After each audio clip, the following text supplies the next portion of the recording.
Satu Tribunnews hari ini saya Cita Permana atau Tribun Jabar berkesempatan mewawancarai secara eksklusif Wakil Gubernur Provinsi Jawa Barat Bapak Uus Ruzanul Ulum. Gimana kabarnya hari ini, Pak? Alhamdulillah baik. Alhamdulillah baik. Nah, Pak, untuk pagi yang sekarang ini mungkin seperti kita ketahui bahwa momentum arus mudik dengan lagi akan segera dimulai. Sementara pemerintah menerapkan beberapa aturan larangan mudik mulai tanggal 6 sampai 17 Mei mendatang. Betul Pak U ya? Betul. Ya, baik. Pak U, mungkin hari ini saya ada beberapa pertanyaan Pak U terkait kondisi Lebaran yang hal ini kembali kita tidak bisa berlebaran di kampung halaman ya Pak ya. Kedua kali karena pandemi COVID-19. Nah, Pak U mungkin untuk pertanyaan terkait kesiapan dan hambatan juga himbauan kepada masyarakat apa mudik yang ditetapkan oleh pemerintah Provinsi Jawa Barat khususnya di wilayah Provinsi Jawa Barat. Jadi, pertama adalah sejauh mana kesiapan pemerintah Provinsi Jawa Barat dalam menjalankan instruksi larangan mudik dan berapa banyak penyekatan di Jawa Barat untuk menghalau pemudik. Mungkin Pak bisa jelaskan. Oke. Terima kasih. Jadi pemerintah pusat ini selalu dan harus hukumnya wajib mengikuti arahan dan isyarat-isyarat pimpinan yang ada di pemerintahan pusat. Jadi Pemprov ini kepanjang tanganan dari pemerintah pusat, maka segala kebijakan pun harus searah, harus sejalur. Karena kalau kita tidak searah dan tidak sejalur, kita tidak bisa mensukseskan seluruh program yang secara nasional ini. Karena itu termasuk di dalamnya mudik, Pemprov sam'an wa ta'atan kepada pemerintah pusat. Oleh karena itu sekarang pemerintah provinsi sudah mengadakan langkah-langkah tentang persiapan dilarangnya mudik. Yang pertama, kita sudah mengadakan rapat dengan pemerintah yang ada di Pulau Jawa ini, yaitu dengan DKI Jakarta, dengan Banten, dan Jawa Tengah dan Jawa Timur yang lainnya, karena kita merupakan satu kesatuan dalam wilayah yang perbatasan satu sama lain tidak bisa dihindari adanya interaksi masyarakat provinsi satu dengan provinsi yang lain. Di Jawa Barat ada sekitar 133 titik yang akan dipersiapkan dan sekarang sebenarnya sudah siap untuk titik pemantauan dan inspeksi dan posko-posko di mana titik-titik tersebut yang sudah biasa dipakai jalur mudik baik secara jelas ataupun terang-terangan. Yang kedua juga titik-titik yang dianggap jalur tikus. Pemprov sekarang sudah berpengalaman dibandingkan dengan tahun sebelumnya terhadap antisipasi larangan mudik. Begitu juga karena kami tidak bisa lepas dari Polda Jabar alias kepolisian, termasuk kepolisian daerah, Polres, dan juga dengan Pangdam 3 Siliwangi, karena di dalamnya nanti ada TNI, ada polisi, ada Dishub, ada Satpol PP, dan juga ada insan-insan kesehatan di setiap titik.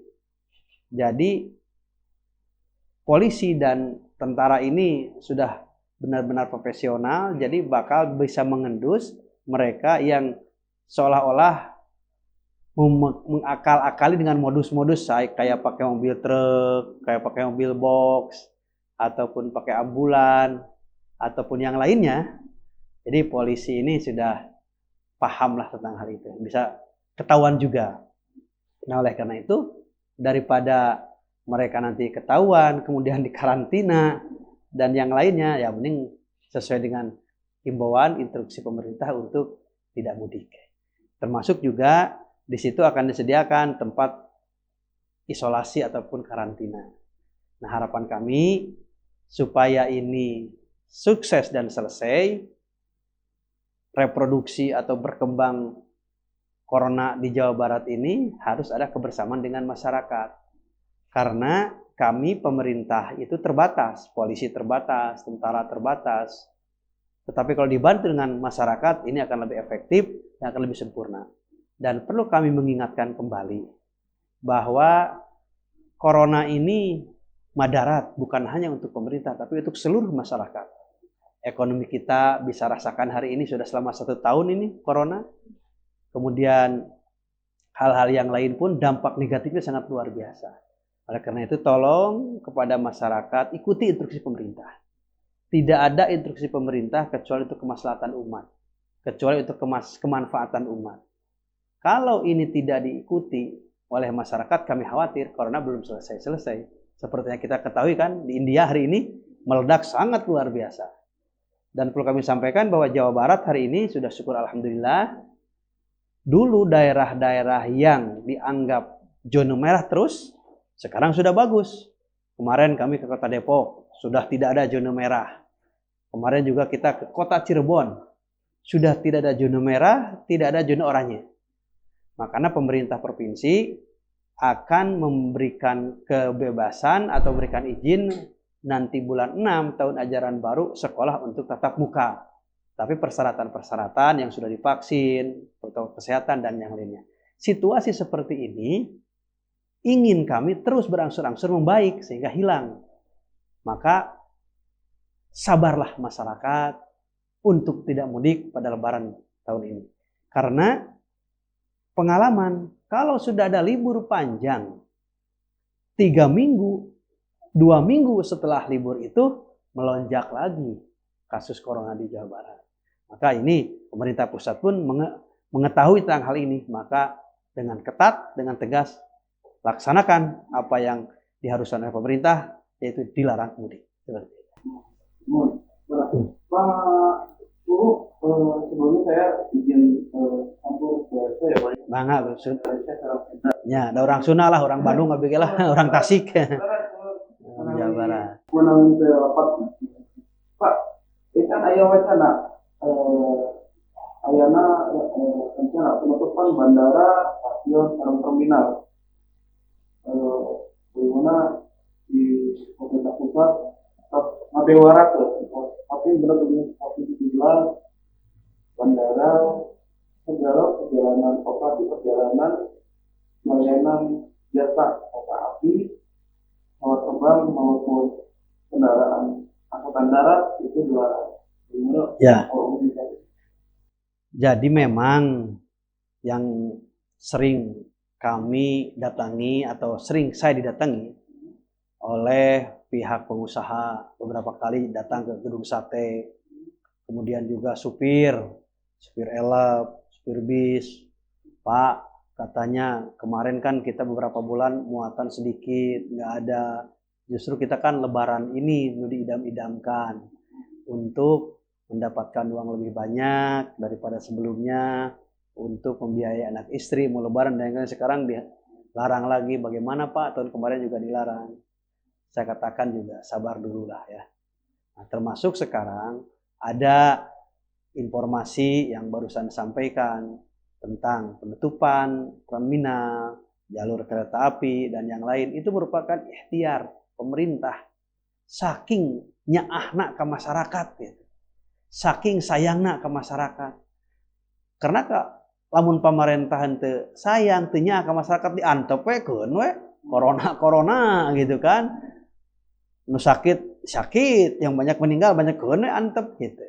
Dan juga harus dipahami, sudah berapa triliun ini uang APBD Provinsi Jawa Barat saja dialihkan untuk mengantisipasi corona ini. Belum ditambah kabupaten kota, ratusan miliar per kabupaten kota, yang seharusnya membangun infrastruktur, yang seharusnya membangun perekonomian, yang seharusnya membangun pendidikan, kesehatan, sekarang di switching ke corona ini, kan yang rugi juga masyarakat. Tapi kalau corona ini selesai, berarti anggaran ini akan tetap dipakai. Karena itu, adanya hal semacam ini, mari kita sikapi dengan bijak, mari kita sikapi dengan penuh tanggung jawab untuk kita semua, bukan untuk kepentingan pribadi. Seperti itu. Perlu adanya aturan mudik aglomerat. lokal ya Pak, yang diperbolehkan di mana wilayah dan wilayah Jabodetabek. Seperti apa sebenarnya Pak skema yang ditetapkan? Ya, jadi bagi mereka yang dengan perbatasan Bodebek dengan Jakarta, Cirebon dengan Jawa Tengah, Bogor dengan Banten, kemudian juga Kota Bandung dengan beberapa kota yang ada di sekitar itu harus ada keterangan bagi mereka yang ingin keluar tersebut. Misalnya untuk bekerja karena perbatasan kota, dari pihak pemerintah kalau bekerjanya di pihak ASN atau PNS harus ada keterangan dari eselon 2. Kalau bekerjanya di pihak swasta itu harus ada keterangan dari pihak pemerintah setempat, misalnya kelurahan ataupun kecamatan. Nah, artinya hal semacam itu bisa dilakukan, tetapi sebelum tanggal 6. Kalau mungkin setelah tanggal 6 sampai tanggal 17 itu jelas tidak ada mudik. Kalau ini ada sama itu Pak, karena dua kampung buat ya statement di wakil presiden kami terkait diperbolehkan antri untuk mudik gitu. Ya. Nah, Pak kan sebagai panglima santri Pak, gimana Pak menyikapi statement dari Wapres untuk usulan adanya pelonggaran mudik bagi para santri ini? Ya, terima kasih. Memang sebelumnya kami ditanya oleh para kiai, karena kami kan ditugaskan oleh Pak Gubernur untuk berkomunikasi dengan seluruh kiai yang ada di Jawa Barat. Pesantren di Jawa Barat memang paling banyak se-Indonesia, sampai 16.000 dibandingkan dengan provinsi lain. Santrinya sekitar 4 juta lebih, 4.300.000 kalau nggak salah. Nah, ini semua melihat atau menanti keputusan pemerintah, khususnya pemerintah provinsi ini bagaimana. Karena di saat bulan Syawal kemarin, semua lembaga pendidikan dilarang kecuali pondok pesantren. Pak Gubernur memberikan dispensasi dengan persyaratan-persyaratan yang sangat ketat. Karena pesantren kan tidak keluar masuk, khususnya pesantren salafiyah. Kalau pesantren yang ada sekolahnya tetap kan tidak boleh tatap muka, karena ada keluar masuk ke komplek. Tapi kalau pesantren salafiyah, karena ada murabatoh tetap di pondok pesantren itu diperbolehkan. Nah, sekarang pun menunggu begitu. Selama ini kami tetap mengikuti arah pemerintah pusat. Kemarin juga tinggal Bapak bisa, para kiai saya bilang bisa menafsirkan, pemerintah melarang tanggal 6, gitu kan, sampai tanggal 17. Silahkan tafsirkan masing-masing. Karena perlu diketahui, di pesantren ini biasanya libur tanggal 20 Ramadan. Pesantren salafiyah ini hampir keumuman tanggal 20 Ramadan. Nah, di bulan Ramadan ini biasanya ada pemadatan kalau bahasa luar. Kalau bahasa pesantren namanya pasaran. Pelajaran yang selama 1 tahun dipelajari di pondok pesantren ini diulang dari awal selama 1 bulan. Yang diawali pada tanggal 20 Sya'ban. Jadi 10 hari bulan Sya'ban, 20 hari bulan Ramadan. Selama 30 hari belajar yang biasa 1 tahun selesai, namanya pasaran. Nah, hal semacam ini ditunggu-tunggu oleh para santri. Karena pesantren ini, khususnya pesantren salafiyah, mungkin berbeda dengan pendidikan yang lain. Naik tingkatnya seorang siswa kalau di pesantren bukan oleh guru, tapi oleh dirinya sendiri. Kalau dirinya sendiri sudah menyatakan siap naik tingkat, naiklah dia. Kalau dia sendiri belum merasa paham dalam tingkatan ini, dia balik lagi. Misalnya, belajar kitab Jurmiyah. Itu bisa 3 balik, 4 balik, bisa 1 tahun, 2 tahun. Tapi kalau sudah merasa mampu nih saya kitab Jurmiyah, naik pada Sorob Kailani. Seperti saya juga belajar kitab Alfiyah Ibnu Malik, itu sampai 8 kali tamat. Gitu. Jadi, bukan dikejar oleh waktu 1 tahun naik tingkat, 1 tahun naik tingkat, bukan. Tetapi oleh pribadinya, sekalipun 2 tahun, 3 tahun, pelajar itu juga. itu sudah wajar di pesantren, tidak malu. Oh kok ini masih belajar alfiah lagi? Padahal sudah 2 kali. Oh ini masih belajar kitab jurmiyah lagi, padahal sudah 3 kali. Enggak malu, itu sudah biasa. Nah, justru pemanfaatannya ini adalah pemadatan alias pasaran di bulan Ramadan ini. Maka keumuman pulang tanggal 20. Tapi sebenarnya tanggal 20 ini kan baru tanggal 4 nih. 4 Mei. Jadi masih ada waktu 3 hari ke tanggal 6. Tetapi ini semua tetap dengan adanya aturan yang sekarang ini, adendum dan yang lainnya, kan 2 minggu atau seminggu sebelum Lebaran tidak boleh. Tetapi kalau ada seminggu lagi ke sini tanggal berapa itu kan, itu diperbolehkan dengan persyaratan-persyaratan tertentu kan, pengetatan istilahnya betul dan yang lainnya. Nah kemudian sekarang kami kemarin masih tetap menyampaikan bahwa pemerintah provinsi masih melarang hal semacam ini. Tetapi sebenarnya ada angin segar dari Pak Ma'ruf Amin sebagai Wapres. Diberikan izin gitu kan seperti itu. Tetapi bukti tertulisnya belum ada. Nah, kalau bukti tertulis belum ada, kami belum bisa mungkin menindaklanjuti. Karena kan kita harus ada bukti fisik selaku pemerintah. Tidak bisa disampaikan hanya lewat lisan begitu. Terus ada yang bertanya, Pak, kenapa katanya Pak atau Jawa Timur memberikan izin yang lain? Ya kita juga sedang dikaji hari ini gitu untuk mengikuti ya semacam itu. Kita juga harus sampaikan ke Pak Gubernur. Tapi Pak Gubernur sangat hati-hati karena tidak mau Pak Gubernur bertentangan dengan pemerintah pusat dalam seluruh kebijakan seperti itu. Ini memang untuk lebih ini masih dalam kajian ya Pak? Ya masih dalam kajian. Ada nih. Ya. Nah, mudah-mudahan lah sebelum tanggal 20 sudah ada keputusan bagaimananya dari Pak Gubernur. Dan nanti juga saya akan sampaikan aspirasi dari para kiai dan para ulama. Gitu. Baik. Kalau ini kan ada beberapa kategori nih.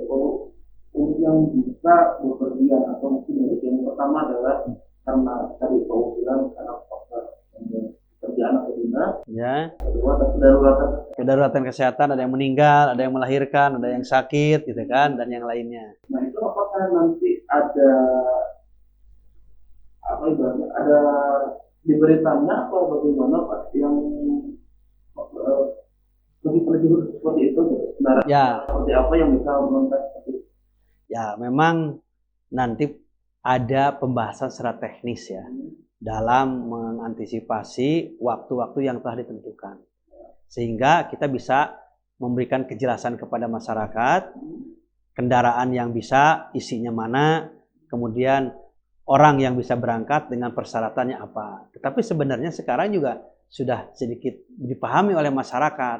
Karena alhamdulillah hari ini dilarang mudiknya sudah dibicarakan sejak awal. Jadi masyarakat sudah siap-siap, berbeda dengan tahun kemarin. Tahun kemarin kan disampaikannya begitu cek sunatnya menyerentak gitu nyapanya.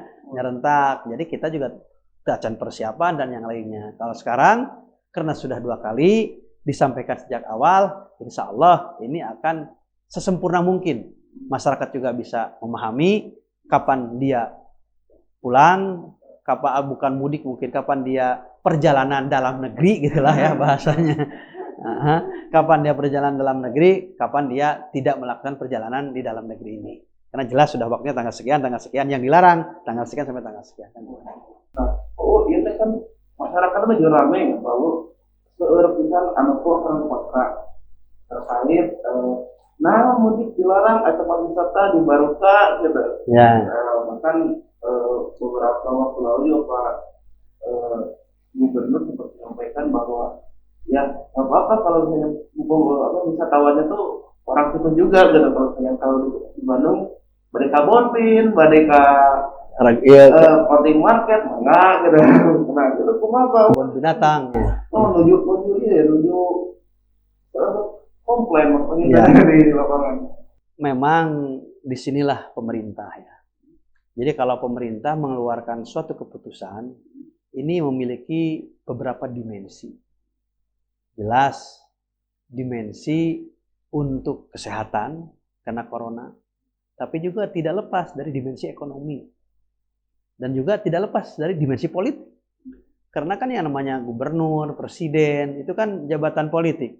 Yang jelas seluruh kebijakan tidak bisa lepas dari hal semacam itu. kemudian juga dimensi-dimensi yang lain. Artinya tidak satu sudut pandang dalam membuat sebuah keputusan. Nah, termasuk di sini. Kenapa kalau tempat wisata diperbolehkan? Nah, mungkin kita juga bisa memahami di saat kita lebaran bagaimana, tetapi dengan protokol kesehatan yang ketat. Kalau biasa di sini 100%, misalnya tempat wisata ini bisa mencapai 100 orang. Nah, kan pengunjung dikurangi dengan sekian orang, sekian persen. Kemudian juga dipersiapkan tentang protokol kesehatannya, disiapkan juga tentang ambulan dan yang lainnya, termasuk juga masker yang harus diperketat di saat ada kegiatan di tempat-tempat wisata itu. Nah, ini pun sudah dipikirkan secara matang, kesehatan kita perketat supaya selesai, tetapi ekonomi pun kita harus maju. Jadi kalau kata lain, seorang pemimpin ini seperti membawa mobil, akan menuju Jakarta supaya selamat dan cepat dan tepat, harus digas, karena kalau tidak gas, mobil tidak akan maju, tapi juga harus pakai rem, gitu. Jadi ekonomi kita kejar untuk meningkatkan daya beli masyarakat supaya ekonomi kita tidak terlalu buruk di Jawa Barat ini, tapi di situ sih rem tentang adanya protokol kesehatan dan kebijakan-kebijakan lain. Jadi memang semua harus seimbang. Harus seimbang. Gitu. Oh, ini kalau kan pertanyaan kamu ini adalah ASN di Jawa Barat. Kumaha tahu upahnya di sana ASN kelumputan mudik, terus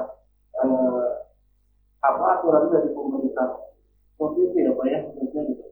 Apakah ASN ini boleh mudik apa tidak, dan apa sanksinya apabila tidak boleh mudik? Gitu. Ya, ASN adalah sebuah kelompok abdi negara, penyelenggara negara, dan di dalamnya adalah harus menjadi motor dalam setiap kebijakan pemerintah. Termasuk hari ini kebijakan pemerintah dilarang mudik. Oleh karena itu, saya menghimbau ASN harus menjadi suri tauladan dalam melaksanakan apa yang diharuskan oleh pemerintah. Karena ASN punya hubungan, punya istilahnya daulah pemerintah itu dengan ASN-ASN ini. Justru kalau bukan ASN, siapa lagi nih yang akan mensukseskan hal semacam ini? Maka saya berharap ASN untuk menjadi contoh, alias tetap ASN di Pemprov ataupun di kabupaten kota dilarang mudik. Kemudian juga bagaimana sanksi? Kalau jelas kan ASN ini terikat dengan sanksi-sanksi yang sudah ada. ASN pun sudah mengetahui apa sanksinya. Tetapi kalau memang sekarang yang di pramudik ini sah-sah saja dengan persyaratan-persyaratan tertentu dan situasi-situasi yang memungkinkan untuk bepergian dalam negeri kan begitu. Tapi kalau tanggal yang telah ditentukan dilarang mudik itu sudah tidak bisa.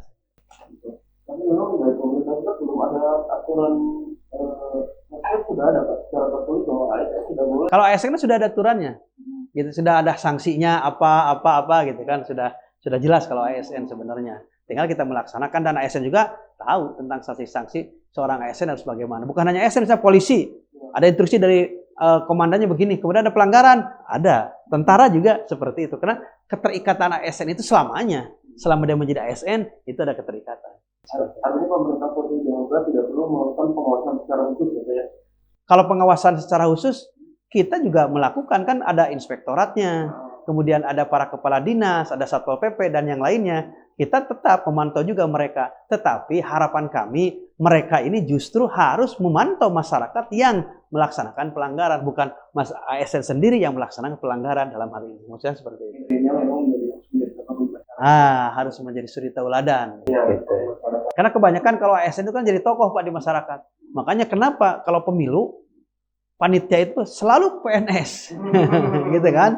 Karena memang satu, intelektualitasnya tidak diragukan lagi. Yang kedua juga ketokohannya dengan sendirinya. Jadi ASN itu menjadi tokoh dengan sendirinya, melekat kepada dirinya. Maka kalau dia melanggar, tuh kan. Tahu, terakhir tahu. Ini mungkin untuk masyarakat Jawa Barat, himbauan Pak UU untuk Partai Jawa Barat untuk bisa berlebaran di rumah saja. Ya, saya menghimbau atas nama pemerintah Provinsi Jawa Barat, dalam ini Wakil Gubernur, dan juga atas arahan dari Pak Gubernur, pada masyarakat Jawa Barat untuk mengikuti apa yang diinstruksikan, disarankan, dan dihimbau oleh pemerintah. Mungkin Lebaran tahun ini berbeda dengan Lebaran 2 tahun ke belakang. Artinya ada aturan-aturan yang tidak boleh dilanggar demi kemaslahatan bersama, demi maslahul ummah, kemaslahatan umat. Bersabar, insya Allah kalau kita ada kesulitan hari ini, kemudahan di masa yang akan datang, yakinkan innamal usri yusra. Kemudian juga kepada masyarakat harus dengan kesadaran sendiri, harus dengan tanggung jawab sendiri. Jangan karena ada instruksi, ada sanksi dan yang lainnya. Karena kami terbatas, kalau tidak dilihat tidak bisa didapat sanksi dan yang lain. Tapi dengan kesadaran kita melaksanakan Lebaran, Idul Fitri, tetap khidmat. Kan intinya Idul Fitri adalah kita mendapatkan fitrah kembali, yaitu kesucian, yaitu iman dan Islam yang dulu kita menerima di saat kita ruh masuk ke jasad kita pada usia 3 bulan. Karena seluruh umat manusia pada prinsipnya suci, maka setelah puasa ini mudah-mudahan kita Idul Fitri, gitu kan? Kedua, mendapatkan kebahagiaan. Kebahagiaan dari mana? Kebahagiaan setelah melaksanakan puasa dan juga kebahagiaan di saat kita mendapatkan kembali fitrah iman dan Islam. Kan itu. Makanya dalam doa, Allahumma ij'alna minal aizin wal faizin. Ya Allah, jadikanlah kami orang yang kembali mendapatkan fitrah, kesucian, iman Islam, dan mendapatkan kebahagiaan. Nah, karena itu bukan mudiknya, bukan lebaran baju barunya, bukan makanan enaknya, tapi aidin dan faizinnya yang kita harapkan. Sementara memang dengan meriahnya, dengan mudik dan yang lainnya, ya kita bisa diantisipasi, mudah-mudahan tahun depan kita selesai tentang hal. Amin, amin, amin. Itu mungkin masih besar oleh ya. Tadi disampaikan oleh Wakil Gubernur Jawa Tahu. Kalau teman-teman para santri, ya Tahu sudah berbicara, harus dipahami dan dimengerti ya Pak ya. Gitu. Mudah-mudahan Lebaran tahun ini sudah bisa tetap rasakan nikmatnya dan indahnya Lebaran, meski hanya harus di rumah. Seperti itu ya. Oke, baik Tribunal, sekian mungkin pertemuan atau wawancara saya bersama dengan orang nomor 2 di Provinsi Jawa Barat, Bapak Daud. Sekian, terima kasih. Tetap jaga protokol kesehatan 5M. Itu apanya Pak Umum bisa dibantu Pak Umum? 5M, menjaga jarak, mencuci tangan, kemudian juga pakai masker, kan seperti itu. Dan memang ya, terus menghindari kerumunan, gitu kan. Dan ya, seperti itulah kita udah biasa, mereka udah tahu lah. Ya, terima kasih. Assalamualaikum warahmatullahi wabarakatuh.